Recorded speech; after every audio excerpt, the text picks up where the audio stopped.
నమస్కారం ఐటీవీ వార్తలకు స్వాగతం. ముందుగా వార్తల్లోని ముఖ్యాంశాలు.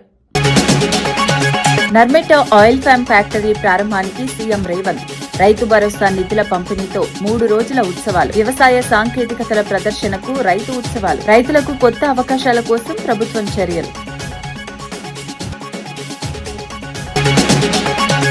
వివేకానంద కేసులో వైసీపీ నేతలపై మంత్రి అనగాని విమర్శలు, రోజుకో కథ చెబుతున్నారన్న వైసీపీపై అనగాని ఫైర్. అవినాష్ రెడ్డిని కాపాడేందుకు ఆరోపణలంటూ విమర్శ, కేసులో నిజాలు బయటపెట్టాలని మంత్రి డిమాండ్.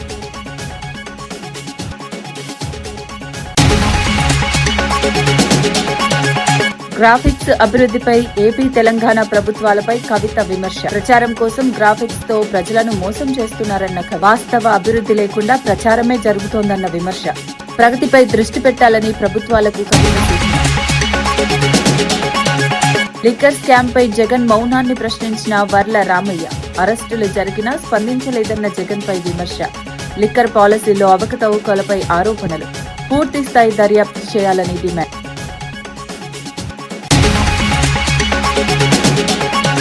తిరుమల భద్రతపై వైసీపీ నేతలపై రవినాయుడు ఆరోపణలు, ఆలయ పవిత్రతకు భంగం కలిగిస్తున్నారన్న విమర్శ.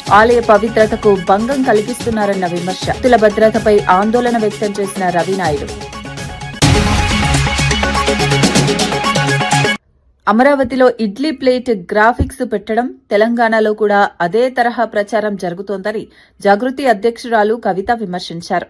వాస్తవ అభివృద్ధి కంటే ప్రచారానికే 2 రాష్ట్ర ప్రభుత్వాలు ప్రాధాన్యమిస్తున్నాయని అన్నారు. క్షేత్రస్థాయిలో పనులు చేయకుండా గ్రాఫిక్స్ తో ప్రజలను మోసం చేస్తున్నారని ఆరోపించారు. అభివృద్ధి పేరుతో ప్రజలను తప్పుదారి పట్టించే ప్రయత్నాలు జరుగుతోందని పేర్కొన్నారు. ప్రజలకు నిజమైన అభివృద్ధి కనిపించాలంటే పనులు చేయాలని సూచించారు. ప్రభుత్వాలు ప్రచారం కాకుండా ప్రగతిపై దృష్టి పెట్టాలని కవిత అన్నారు. చేస్తున్న మాయాజాలం ఏంది? అమరావతిలోనేమో ఇడ్లీ ప్లేట్లు పెట్టినట్టున్నారు అప్పుడు గ్రాఫిక్స్ తోని. ఇక్కడ మన సీఎం గారేమో ఇడ్లీలు పెట్టిరు నిన్న. మొత్తం అది గ్రాఫిక్స్ ప్రెజెంటేషన్ ఆ బొమ్మంతా చూస్తే ఏం లేదు. ఇడ్లీలు ఉన్నాయి, 2-3 ముగ్గులు ఉన్నాయి, అంతకు మించి అందులో ఉన్నదేం లేదు. ఎందుకంటే ట్రాన్స్పరెన్సీ ఉండాలన్నది మాత్రం మేము కోరుతున్నాం. డెఫినెట్ గా ఎస్, మూసీ మంచిగా కావాలి, మూసీ క్లీన్ కావాలి, మూసీ చుట్టుమట్టు ఉన్నటువంటి పట్టాదారులు, ఆ పట్టా భూములు వాళ్ళందరూ కూడా డెవలప్ కావాలి. నేను కాదనట్లేదు. తోని చేస్తున్న మాయాజాలం ఏంది? అమరావతిలోనేమో ఇడ్లీ ప్లేట్లు పెట్టినట్టున్నారు అప్పుడు గ్రాఫిక్స్ తోని. ఇక్కడ మన సీఎం గారేమో ఇడ్లీలు పెట్టిరు నిన్న. మొత్తం అది గ్రాఫిక్స్ ప్రెజెంటేషన్ ఆ బొమ్మంతా చూస్తే ఏం లేదు. ఇడ్లీలు ఉన్నాయి, 2-3 ముగ్గులు ఉన్నాయి, అంతకు మించి అందులో ఉన్నదేం లేదు. ఎందుకంటే ట్రాన్స్పరెన్సీ ఉండాలన్నది మాత్రం మేము కోరుతున్నాం. డెఫినెట్ గా ఎస్, మూసీ మంచిగా కావాలి, మూసీ క్లీన్ కావాలి, మూసీ చుట్టుమట్టు ఉన్నటువంటి పట్టాదారులు, ఆ పట్టా భూములు వాళ్ళందరూ కూడా డెవలప్ కావాలి. నేను కాదనట్లేదు. నెల్లూరు జిల్లా అన్నారెడ్డిపాలెం గ్రామంలో మంత్రి ఆనం రామనారాయణ రెడ్డి అభివృద్ది పనులకు శంకుస్థాపన చేశారు. 1.35 కోట్ల వ్యయంతో విలేజ్ హెల్త్ సెంటర్, తాగునీటి పథకం అంతర్గత పైప్ లైన్లు, కల్వర్ట్, సీసీ రోడ్ల పనులు చేపట్టారు. జల్ జీవన్ మిషన్ కింద తాగునీటి సమస్య పరిష్కారానికి చర్యలు తీసుకుంటున్నామని తెలిపారు. రైతులకు 481 పాస్ పుస్తకాలను పంపిణీ చేశారు. ఆలయ అభివృద్ధికి కూడా ప్రభుత్వం ప్రాధాన్యమిస్తోందని చెప్పారు. సీఎం సహాయ నిధి ద్వారా లబ్దిదారులకు ఆర్థిక సాయం అందించారు. గ్రామ అభివృద్ధికి కట్టుబడి పనిచేస్తానని మంత్రి తెలిపారు.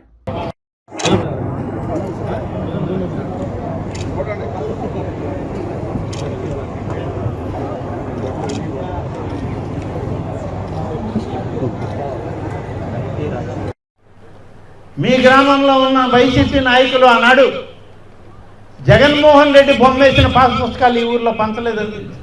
పంచారా ఈ ఊర్లో? నాకు తెలిసి మా అధికారులు చెప్పారు, ఒక్క పుస్తకం కూడా ఇవ్వలేదని. చాలా అదృష్టవంతులు మీరు. చాలా గ్రామాల్లో ఆయన బొమ్మేసిన పాస్ పుస్తకం ఇచ్చారు. ఆ పాస్ పుస్తకాలన్నీ ఇవాళ చెల్లవని చెప్పి ప్రభుత్వాలు తీర్మానించారు. ఎన్నికల్లో నేను పర్యటనకు వచ్చినప్పుడు కూడా చెప్పాను, ల్యాండ్ టైటిలింగ్ యాక్ట్ పెట్టి ఇటువంటి దగాకోరు పాస్ పుస్తకాలు జగన్మోహన్ రెడ్డి బొమ్మతో మన రైతులకు ఇస్తే ఇవి చెల్లవు, వీటికి బాధ్యత లేదు, ఏ ప్రభుత్వ అధికారి కూడా దీన్ని ఆమోదించరని చెప్పి ఆనాడే నేను చెప్పడం జరిగింది. ల్యాండ్ టైటిలింగ్ చట్టంతో రైతుల భూముల్ని జగన్మోహన్ రెడ్డి ఆయన పార్టీ నాయకులు దోచుకోవడానికి చేసినటువంటి ఒక కుట్ర అని కూడా ఆనాడు చెప్పడం జరిగింది. అయితే మీ నాయకులు ఎందుకో మీ ఊర్లో పంపిణీకి ముందుకు రాలా.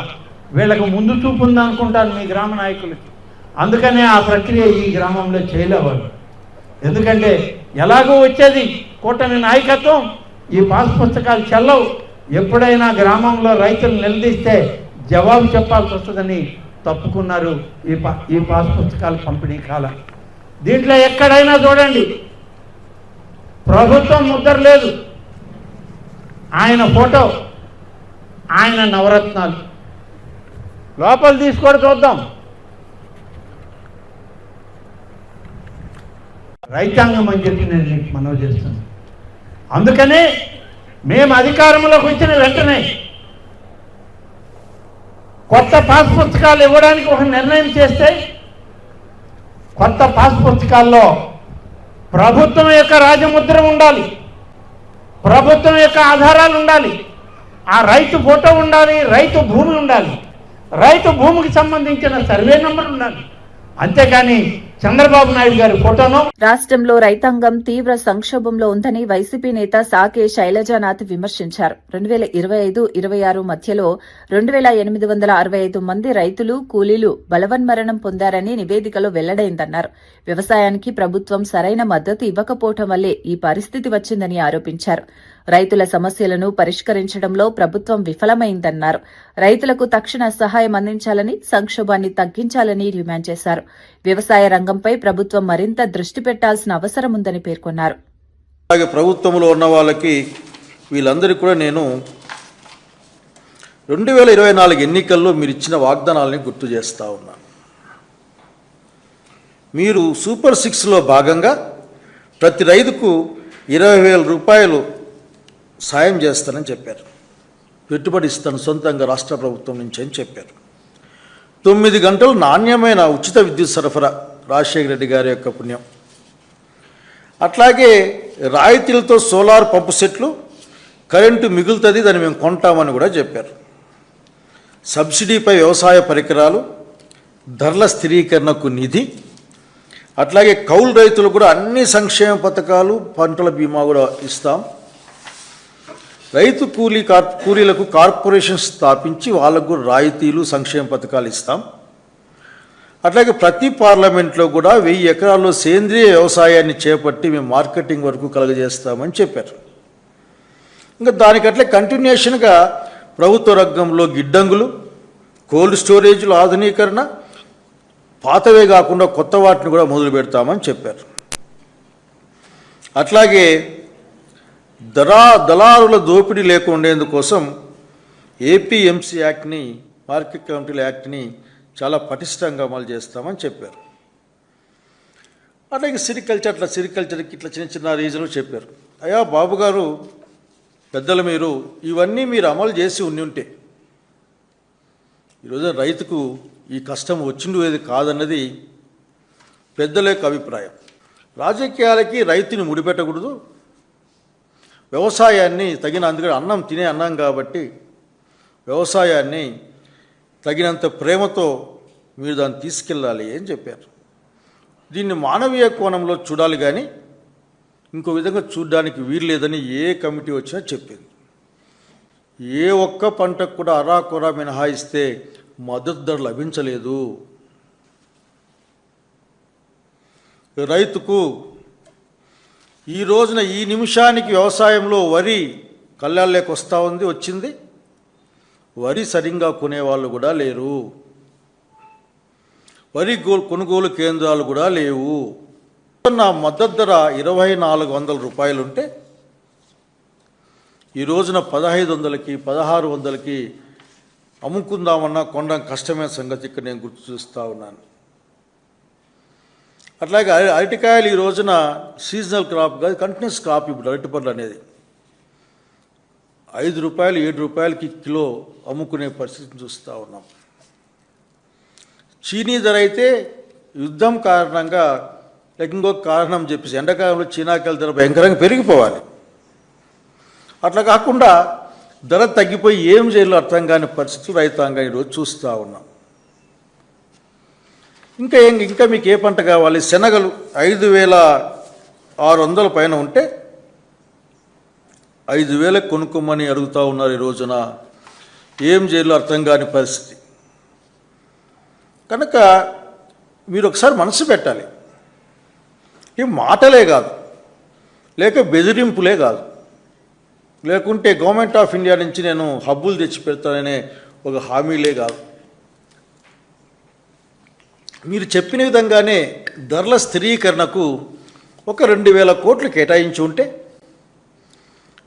ఎందుకంటే దాదాపు 3 లక్షల కోట్ల పైగా అప్పులు తెచ్చిన కాలంలో ఒక్క 1% అయినా 3,000 కోట్లు ఎంతో అయ్యుండేది. కనుక 1% రైతాంగాని కోసం మీరు ధరల స్థిరీకరణకు పెట్టింటే బాగుండేది. కానీ మీరు ఇచ్చిన డబ్బులు 300 కోట్లు అనే విషయాన్ని గుర్తు చేస్తూ ఉన్నాను. మేము వేసిన పంటకి, మేము పెట్టిన పెట్టుబడికి, అట్లాగే రైతు కుటుంబాలుగా మా కుటుంబం మొత్తం పడ్డ శ్రమకు ఈ రోజున ఏమాత్రం విలువ లేదు.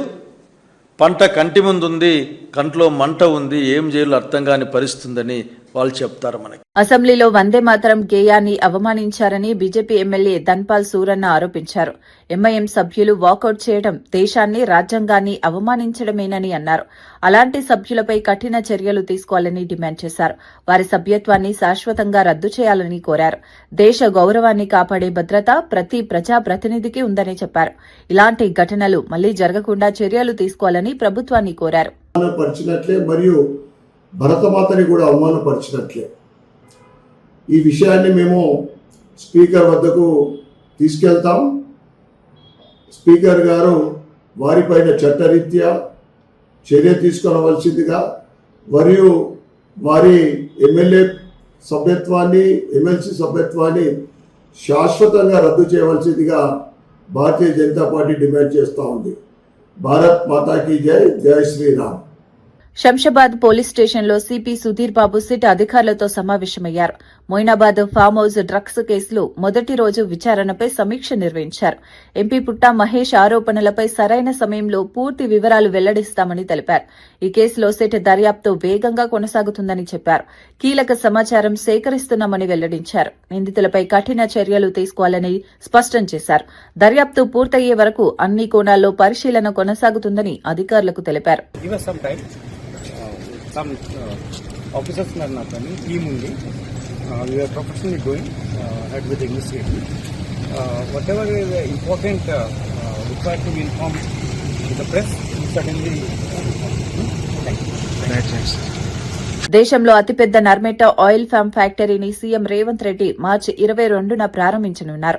ఈ కార్యక్రమంలో రైతు భరోసా నిధులను కూడా పంపిణీ చేయనున్నట్లు మంత్రి తుమ్మల నాగేశ్వరరావు తెలిపారు. 3 రోజులు రైతు ఉత్సవాలను కూడా నిర్వహించనున్నారు. ఈ ఉత్సవాల్లో వ్యవసాయ సాంకేతికతలు, హార్టికల్చర్, పశుసంవర్ధక రంగ అభివృద్దిని ప్రదర్శించనున్నారు. రైతులకు కొత్త అవకాశాలు కల్పించడమే లక్ష్యమని తెలిపారు. రాష్ట్రంలో వ్యవసాయ రంగాన్ని బలోపేతం చేయడానికి ప్రభుత్వం చర్యలు తీసుకుంటోందన్నారు.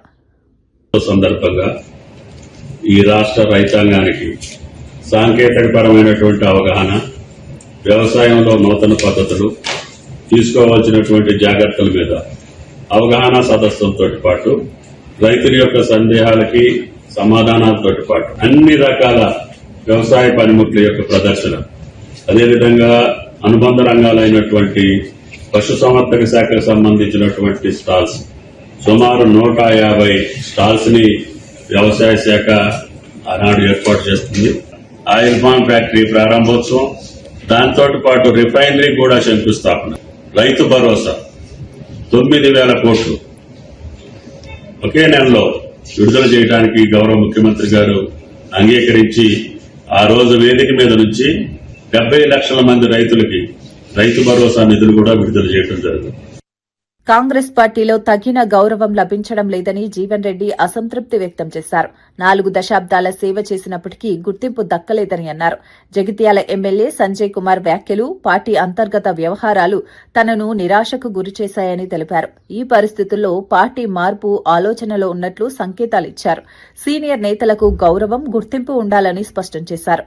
పార్టీ లోపల సమస్యలు పరిష్కారం కాకపోవడం వల్లే ఈ నిర్ణయం వైపు ఆలోచిస్తున్నానని వెల్లడించారు. పేర్కొనడం చూస్తుంటే నాకు ఆశ్చర్యం కలుగుతుంది అంటున్నా. అసలు ముందు ఆయన ఏ పార్టీ అని తెలుసా అని అడుగుతుంది. 4 దశాబ్దాల అనుబంధం ఉన్నటువంటి ఒక పార్టీ నుండి విడిపోవాలని ఎవరు కూడా కోరుకోరు. కానీ వీళ్ళు ఈ పరిస్థితి ఉత్పన్నం కావడానికి కారకులు ఎవరని చెప్పి అంటున్నాను నేను. ఆయన ఏ పార్టీ ఎక్కడున్నాడో ఆయనకే తెలియదు.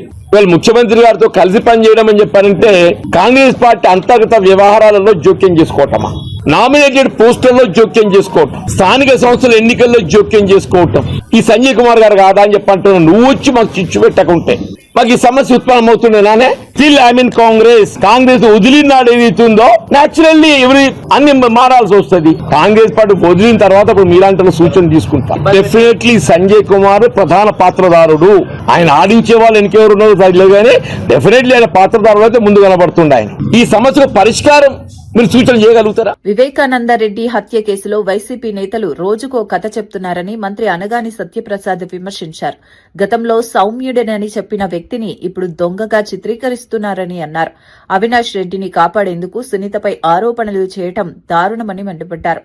గూగుల్ టేక్అవుట్ ద్వారా ఆధారాలు బయటపడినా ప్రభుత్వం దాన్ని పక్కన పెడుతోందని ఆరోపించారు. ఈ కేసులో నిజాలు బయటకు రావాలని, బాధ్యులపై చర్యలు తీసుకోవాలని డిమాండ్ చేశారు.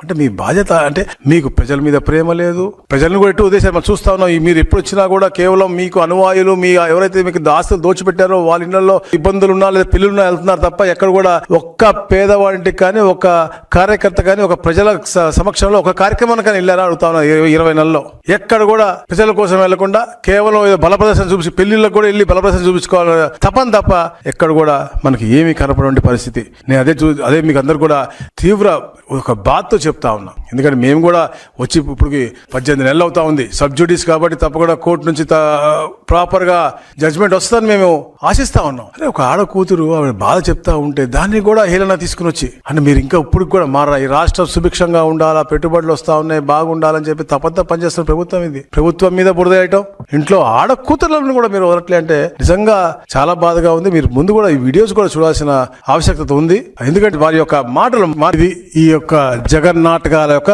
జర్నీ. స్టార్టింగ్ లో మంచివారు, సౌమ్యులు, ఎవరికి హాని చేయరు అని చెప్పిన బాబాయ్ ఆఖరికి అతన్ని ఒక కుట్రదారుడుగా, దొంగగా చిత్రీకరిస్తా ఉన్నారు. అసలు నిజంగా చెప్తున్నాను, ప్రేమ, అభిమానం, ఆప్యాలు ఎటు ప్రజల మీద లేదు, ఆంధ్ర రాష్ట్ర ప్రజల మీద లేదు, కుటుంబ సభ్యుల మీద, ఇంట్లో ఆడపడుచుల మీద ఉండాలి కదా అని అడుగుతా ఉన్నాను. అతనికి అసలు అలాంటి హోదాలు ఉండే అర్హత ఉందా అని అడుగుతా ఉన్నాను. మీరే అన్నారు అన్ని విషయాల్లో కూడా. ఇదే అవినాష్ రెడ్డి ఎంపీ హోదాలో ఉండి అసలు అక్కడ ఉండి ఇలాంటి గొడవ జరిగి హత్య జరిగితే పోలీస్ స్టేషన్ కి ఫోన్ చేసి చెప్పాలి అని ఇంగిత జ్ఞానం కూడా లేదా అని అడుగుతా ఉన్నాను. ఎన్ని దాసి రక్తం అంతా తుడిసి కుట్లు వేసి మీరే మీ ఆసుపత్రి స్టాఫులతో, గంగిరెడ్డి వాళ్ళ ఆసుపత్రి స్టాఫ్, మీ బంధువులతో, గంగిరెడ్డి గారు అంటే జగన్మోహన్ రెడ్డి గారు మాంగారే కదా, వాళ్ళందరూ అక్కడ ఉన్నారు ఆ సమయంలో. గూగుల్ టేక్అవుట్ లో క్లియర్ కట్ గా మనకి ప్రూవ్ అయినాయి. హైదరాబాద్ కూకట్పల్లిలో ₹1 దోపిడీ ఘటనపై పోలీసులు దర్యాప్తు వేగవంతం చేశారు. బైక్ పై వెళ్తున్న కుస్రు అమీనుద్దీన్ వద్ద నుంచి దుండగులు నగదు దోచుకెళ్లారు. ఏసీపీ నరేష్ రెడ్డి ఆధ్వర్యంలో కేసు నమోదు చేసి విచారణ కొనసాగుతోంది. బాధితులను విచారించే డబ్బు మూలం, గమ్యస్థానంపై సమాచారం సేకరిస్తున్నారు. 3 ప్రత్యేక బృందాలు నిందితులను పట్టుకునేందుకు శోధన కొనసాగిస్తున్నాయి. త్వరలోనే నిందితులను పట్టుకుంటామని పోలీసులు తెలిపారు. ₹1 కోటి తీసుకుని పోతున్న క్రమంలో ఒక గుర్తు తెలియని 4 వ్యక్తులు 2 మోటార్ సైకిల్ మీద వచ్చి వాళ్లకు చిల్లీ పౌడర్ వాళ్ళ మీద చల్లి వాళ్ళ దగ్గర ఉన్న ₹1 కోటి ఎత్తుకొని పారిపోయినారని చెప్పేసి మాకు కంప్లైంట్ ఇవ్వడం జరిగింది. ఇమీడియట్ గా కేసు రిజిస్టర్ చేసి నైట్ 3 టీమ్స్ ఫామ్ చేసి టోటల్ గా వర్కౌట్ చేస్తున్నాం. ఇప్పటి వరకు కేసు అండర్ ఇన్వెస్టిగేషన్ ఉంది. దాంట్లో ఈ మనీ ఎక్కడి నుంచి తీసుకొస్తున్నారు, ఎక్కడికి తీసుకుపోతున్నారు, ఈ మనీ ఎవరికి సంబంధించింది, ఎవరు చేసి ఉంటారు అనేది పూర్తిగా ఇంకా ఇన్వెస్టిగేషన్ లో తేలాల్సి ఉంది. ఏపీ లిక్కర్ స్కామ్ వివాదం మరింత ముదురుతుండగా టీడీపీ నేత వర్ల రామయ్య స్పందించారు. అరెస్టులు జరిగినప్పటికీ జగన్ స్పందించకపోవడాన్ని ప్రశ్నించారు. లిక్కర్ పాలసీలలో భారీ అవకతవకలు జరిగాయని ఆరోపించారు. కల్తీ మద్యం వల్ల మరణాలు సంభవించాయని పేర్కొన్నారు. ఈ స్కామ్లో అసలు లబ్దిదారుడు ఎవరో బయటపెట్టాలని డిమాండ్ చేశారు. పూర్తిస్థాయి దర్యాప్తు జరిపి బాధ్యులపై చర్యలు తీసుకోవాలని కోరారు. 3,500 కోట్ల రూపాయలు కొట్టేసి కూడా ఎదుటి మనుషులను నువ్వు ప్రశ్నిస్తున్నావంటే నీ గుండె మామూలు గుండె. ఈ గుండె అవినీతి పరులకి ఒక మోడల్ సార్. మీ గుండె, మీ ధైర్యం ఈ అసాంఘిక శక్తులకి రోల్ మోడల్ సార్. ఇది సాక్షాత్తు ఈడీ ఎంటర్ అయి 441 కోట్ల రూపాయలు సీజ్ చేశారు సార్. అదొక చిన్న అమౌంట్ అట మొన్న అంటాడు ఆయన. సాక్షాత్తు సుప్రీంకోర్టు జడ్జ్, డివిజన్ బెంచ్ ఏం చెప్పారు? కూలంకషంగా దర్యాప్తు చేయండి, ఇందులో బెయిల్ కూడా ఇవ్వమేమన్నారు. అవినీతిని మేము నమ్ముతున్నాం అన్నట్లుగా చెప్పింది ఆనరబుల్ సుప్రీంకోర్టు. ఈడీ 441 కోట్లు సీజ్ చేసి ఇంకా చేయాల్సి ఉంది, మనీ లాండరింగ్ జరిగిందని చెబుతున్నారు. ఎక్కడుంది ఈ డబ్బంతా? మీకు తెలియకుండా వెళ్ళింది ఎక్కడికైనా? ఈ అవినీతి కేసులో మీరు ఎలా ఇండియా పోస్ట్ 24 గంటల్లో పార్సిల్ డాక్యుమెంట్ డెలివరీ సేవలను ప్రారంభించింది. ఈ సేవలు ప్రైవేటు కొరియర్ సంస్థలకు పోటీగా తీసుకువచ్చినట్లు మంత్రి పెమ్మసాని చంద్రశేఖర్ తెలిపారు. సమయానికి డెలివరీ కాకపోతే రిఫండ్ గ్యారంటీ కూడా అందిస్తామని చెప్పారు. తక్కువ ధరలతో ప్రజలకు మెరుగైన సేవలు అందించడమే లక్ష్యమని పేర్కొన్నారు. ఈ కామర్స్ రంగంలో వేగవంతమైన సేవల కోసం ఈ నిర్ణయం తీసుకున్నట్లు తెలిపారు. ప్రజలకు మరింత సౌకర్యం కల్పించే దిశగా ఇది కీలక అడుగు అని అన్నారు.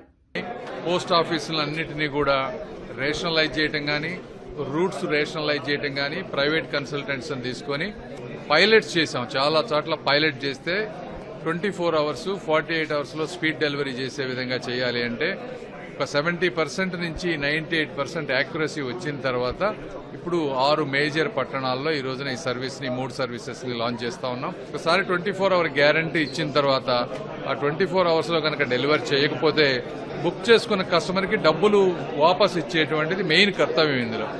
అంటే ఒక రకమైనటువంటి కాన్ఫిడెన్స్ తోటి మేము చేసినటువంటి ఈ ప్రయత్నం, గత 2 సంవత్సరాలుగా చేసిన ప్రయత్నం మీద ఉన్నటువంటి నమ్మకంతో ఈ రోజున 3 సర్వీసెస్ 24 అవర్స్ కానీ 48 అవర్స్ కానీ తీసుకొస్తా ఉన్నాం. ప్రైవేట్ కొరియర్లతోటి పోటీ పడే విధంగా చేస్తా ఉన్నాం.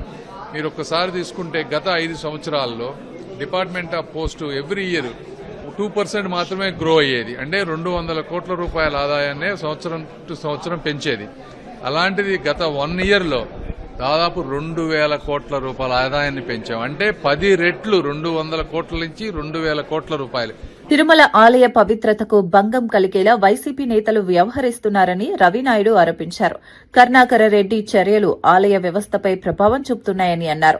టీటీడీ చైర్మన్ బీఆర్ నాయుడు కుటుంబాలపై దాడి ప్రయత్నం జరిగిందని పేర్కొన్నారు. తిరుమలలో శాంతి భద్రతలు దెబ్బతింటున్నాయని ఆందోళన వ్యక్తం చేశారు. భక్తుల భద్రత కోసం కఠిన చర్యలు తీసుకోవాలని డిమాండ్ చేశారు. ఆలయ పరిపాలనలో రాజకీయ జోక్యం తగ్గించాలని సూచించారు. గతంలో మీరు అధికారంలో ఉన్నప్పుడేమో స్వామివారిని అడ్డం పెట్టుకుని దోచేసుకున్నారు. యథేచ్ఛగా ఉన్మాదుల్లాగా స్వామివారి కానుకల నుంచి గోల్డ్ వరకు అన్నీ దోచుకున్నారు. ఈరోజు మీరు ఓడిపోయిన తర్వాత 365 రోజులు స్వామివారిని అడ్డం పెట్టుకొని ఉన్మాదుల్లాగా ప్రవర్తిస్తున్నారు. తిరుమల ఎంత పవిత్రమో తిరుపతి కూడా అంతే పవిత్రం. కానీ వైసీపీ నేతలు తీరు మటుకు ఒక రోజేమో మందు బాటలు వాళ్లే పెట్టేసి ఇక్కడ కొండ మీద మద్యం ఉందంటారు, వాళ్లే మాంసం తీసుకెళ్లిపోయి మాంసం ఉందంటారు. దాని తర్వాత వాళ్లే ఏదైతే కల్తీ చేసేసి అబాండాలు వేసేస్తారు, సెటిల్మెంట్లు వాళ్ళే చేస్తారు. అక్కడెక్కడో ఎప్పుడో శనేశ్వర స్వామి విగ్రహం ఎప్పుడో పాతకాలంలో అది విగ్రహం చెక్కేటప్పుడే ఉన్నదాన్ని తీసుకుని వచ్చి అలజడి సృష్టించారు. అలిపిరికాడ అలజడి, తిరుమలలో అలజడి, తిరుపతిలో అలజడి. అసలు ఏం చేయాలనుకుంటున్నారు? ఉగ్రవాదుల్లాగా తీవ్రవాదుల్లాగా స్వామివారి పవిత్రతను దెబ్బతీయాలని జగన్మోహన్ రెడ్డి డైరెక్షన్ లో జరుగుతున్నది అనేది స్పష్టంగా అర్థమైపోతుంది. ఇది ఉన్మాదులో దాడిగానే అభివర్ణించాలి. ఇది తాడేపల్లి ప్యాలెస్ నుంచి వస్తున్న స్క్రిప్ట్.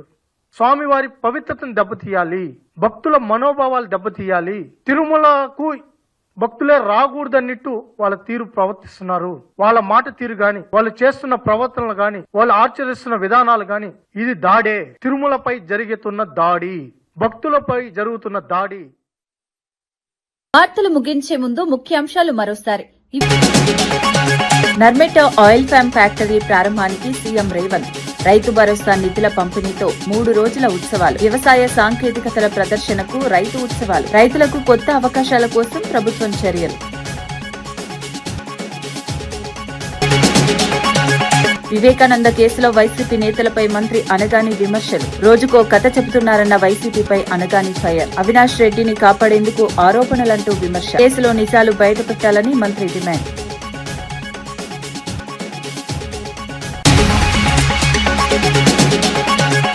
గ్రాఫిక్స్ అభివృద్ధిపై ఏపీ తెలంగాణ ప్రభుత్వాలపై కవిత విమర్శ, ప్రచారం కోసం గ్రాఫిక్స్ తో ప్రజలను మోసం చేస్తున్నారన్న వాస్తవ అభివృద్ధి లేకుండా ప్రచారమే జరుగుతోందన్న విమర్శ, ప్రగతిపై దృష్టి పెట్టాలని ప్రభుత్వాలకు కవిత సూచన.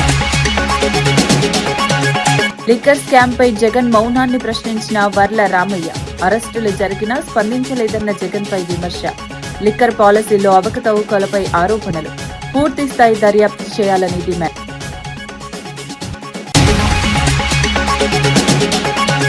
తిరుమల భద్రతపై వైసీపీ నేతలపై రవినాయుడు ఆరోపణలు. ఆలయ పవిత్రతకు భంగం కలిగిస్తున్నారన్న విమర్శ. భక్తుల భద్రతపై ఆందోళన వ్యక్తం చేసిన రవినాయుడు. ఈనాటి వార్తా విశేషాలు మరో బులెటిన్లో మళ్ళీ కలుద్దాం. నమస్కారం.